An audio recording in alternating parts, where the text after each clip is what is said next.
durante il trattamento di presupuesto 2025, nós toma como fração de AVP Futuro uma iniciativa hobby particular, mirando com nossa comunidade está em espera de governo novo e ainda nós temos que tratar presupuesto com governo que já está indo.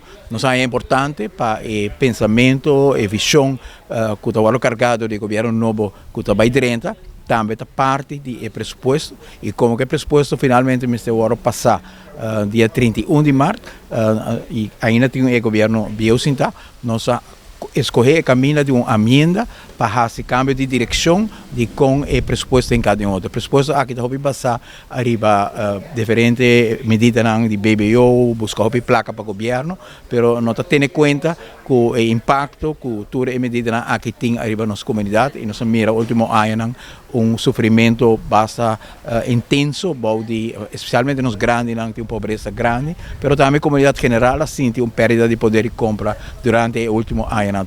E o governo novo, que agora elegir Futuro e AVP, há mandato do povo para cambiar de direção e para começar a ter essa perspectiva e alívio para nós. E por quanto trata a emenda, nós vamos concentrar em 5 pontos importantes da emenda.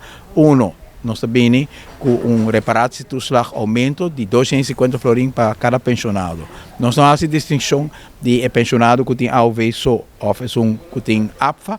No momento que riba Chile, nós sentimos que tu rende para poder comprar, nós põe 250 florins aqui, em total para 23 mil pessoas que estão registradas na SB, que estão 19.123 pensionados arriba AOV e 2.100 que estão viúva e huérfano. E tudo trabalha desde 1 de maio, 250 florins adicional arriba placa que está ganhando tudo luna, que vai estar uma mudança grande.